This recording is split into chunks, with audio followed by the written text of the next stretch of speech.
What proofs do we have for God? Mousa, I'll let you start on this one. For me, I can say I never saw a God or something, but the proof is, as he said, almost that I can't say the word just came out from nowhere.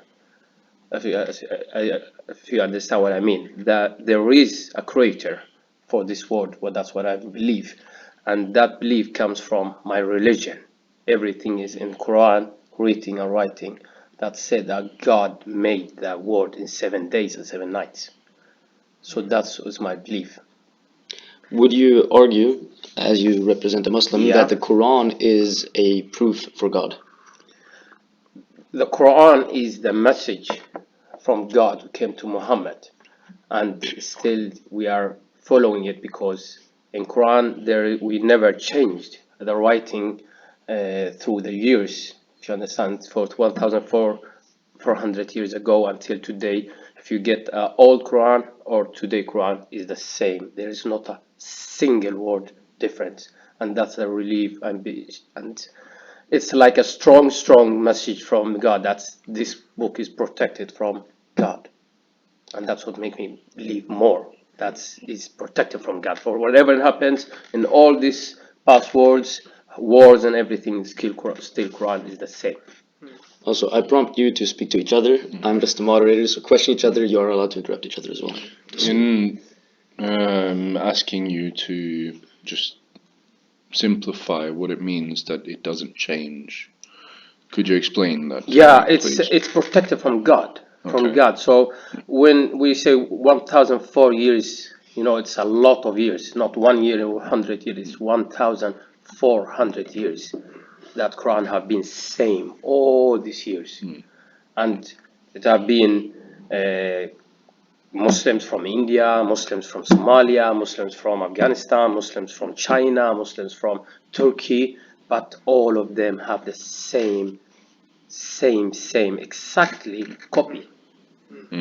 And through all these years, so this the belief, what I believe is God made it protected. That's why it's too hard to change, or it's almost difficult to change. I hear you, but that could be said the same thing about the Bible as well. Like, it also depends on who's portraying the message of both the Quran or the Bible. Both of the message in that aspect can be used for both good and bad. I understand. And that is where religion comes into question, if it really is, say, peace, as the word Islam means. And we wish each other peace be upon you. But yet, some voices out there, regardless of religion, somehow violence is still one of the main issues connected to religion. Why is that? And that's a big mistake, especially in Islam. We have something called jihad. Jihad is when you go out for fight, but in jihad it's never that you go search for fight, or you go search for fight start. If you understand what I mean, you never, as a Muslim, you never go for a war. You never search to hurt anybody, to harm anybody, to say something bad or anybody. But when it comes against you, that somebody wanna deny you your rights, or want to come to your country and put you down, and that's when jihad comes up, that you have to fight for your religion. But in the same time, there are 3 key words when you do jihad. First, you never harm a tree, children, or elders. Sorry, say that again. You never, when you're going to war, if you say like you're going to war somewhere, when you go to that place, before the war, you never destroy anything that have nothing to do with the war. We say like, you see a church, nothing in the church, nobody's fighting from the church, it's not allowed that you destroy the church. You see children, it's not allowed to harm them or do anything to them. You see elders, it's not allowed to harm them or touch them. You see women or a guy who can't fight, it's not allowed to harm them or do anything to them. You only go for those who want to fight you back. But in the last few years, there have been a lot of misunderstanding because of ISIS, a lot of other stuff. And I say, as a Muslim, ISIS are not Muslims. They don't represent us as Muslims. I'm going to interrupt you there because we're kind of deviating from the actual question. No. So now, Aslogan, back to you. What proofs do you have for God? Proof is, to be honest, I think everyone with the right mind is very easy proof that we are surviving, we're breathing. Nevertheless, for example, when you watch people walking, people living, when you see a baby get born, when you see trees, when you see animals, it's impossible to not think there is a creator. When you see this beautiful planet we're living in, and when you see science and everything is pointed to one thing: God. That's pretty simple for me. That's a good conclusion. As an atheist, like all the beauty there is, yes, I do not deny it, but I also see in the same aspect that you have beauty, you also have everything negative. Like if, as you both claim, that God is all-powerful, almighty, how does God allow all these things to happen? You have cancer, you have kids with parasites in their eyes that is eating from them from the inside. And if God is all-powerful, how does he allow that? He or she, whatever. Explain that to me. For us, the pain is like a blessing. In our religion, when you get pain, when I say like I get injured, is blessing from God to appreciate what I had, the health.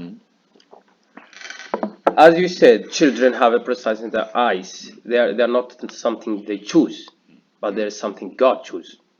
And there is a reason that those guys or these children that have the problem now, we believe that in this life is just a test.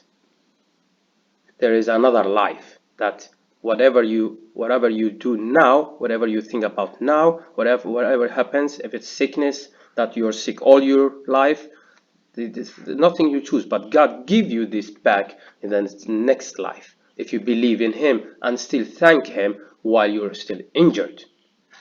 You understand? What do children that never get the chance to consciously make that decision have to go through all that pain or suffering or whatever? I'm sorry to interrupt you once again, but we will come to that question later through the podcast. And I would like to specify this question that we're now going through a bit more. What proofs do you have for your specific God? Why is Jesus God, or Allah, or science? Well, for me, is when you read the scriptures, you start to understand why God made every choice he made in the Bible, and why God sent his own son Jesus Christ to die. When you basically it's like a story, and when you read the whole story, you start to see this story in your own life, and you get this revelation. We call it revelation to understanding. For example, was talking about pain. Small example. Pain, for us, pain is something you have to have in life. However, we all know that when you go through pain, you come back stronger. Either it does only two things: either way you die, or either way you come up stronger. And that's exactly what the Bible teaches us. So when we read the Bible, we can see everything they go through usually is pain, but they overcome it, and that overcoming becomes a blessing. So for me, that is only one of many points that I can say, you know what, this is the truth. This is our God. Our God is right. And there's other things like secrets we can see in the Bible.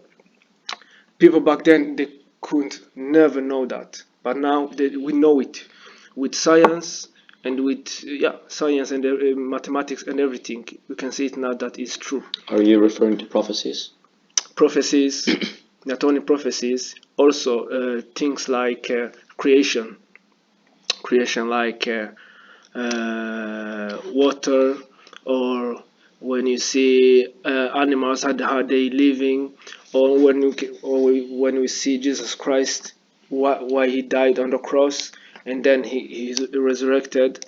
When we see that in our nature as well, when we go through our life, you start to understand. I don't know if that makes sense. So to conclude, prophecies and knowledge that was at the time unavailable. That is your point. Yeah. It's almost the same in Islam, because there is what makes me believe in God is there is a lot of stuffs in our religion, in our book, that's written for 1,400 years old ago, that the National Geography or those science people they know it now. But in our religion, it's already written for 1,400 years ago. How a guy, and our prophet, he couldn't read or write, and he was following a camel. How a camel follower could know this stuff for 1,400 years ago? Do you understand what I mean? That's what makes me, and there is a lot of proofs in Quran that says there is only God.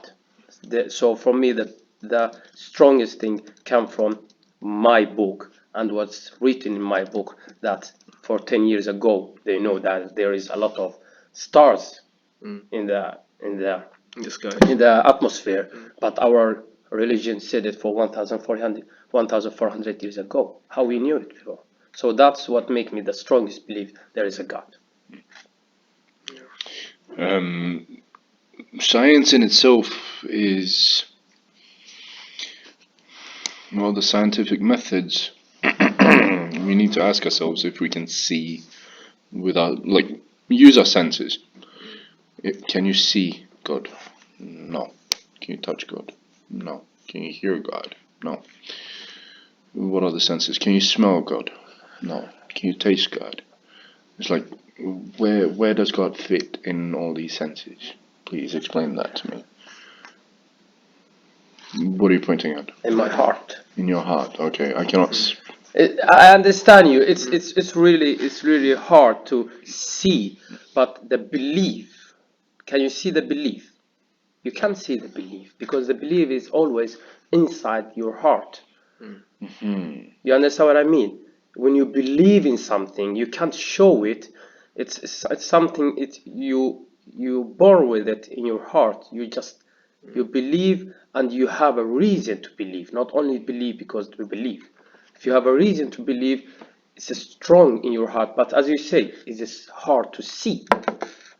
But you can see it by how I represent my religion as the best way. That's the only thing that I show you that my religion is good religion. That I can't, as you say, I can't show you the taste of God or the smell of God or God by itself. But for me, the belief is that reason what makes me I believe there is a God is in my heart. Yeah, I agree with him, because everything's in heart. It's nothing you can actually prove physically.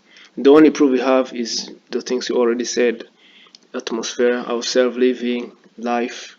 But at the same time, you can think, okay, why when we see a person who's living right now, we're breathing, but when we see a dead body, why that body is not living?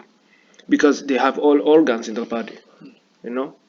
They have the heart, they have everything, but they're not breathing. Why? Why we cannot revive them? That means there is something inside us, some kind of force or some kind of what we call spirit. And that, I think, is one of the best proof that there is a God. That something even can die, or even suffering. Everything, I think that is pretty good proof to see. Yeah, there's something behind you cannot see. And the only way we can touch God is by faith. We will have one more word if you want to, and then we will move on to the next question. I'm merely just surprised that you guys agree with each other on this matter. It's Like, in all, many ways, like your books. it's different, yeah. But when it comes to the belief, I think this is the only thing that we have comment. But we believe in different stuffs. There cannot be the difference. Okay. And that is where Because- we will go into now. Yes. So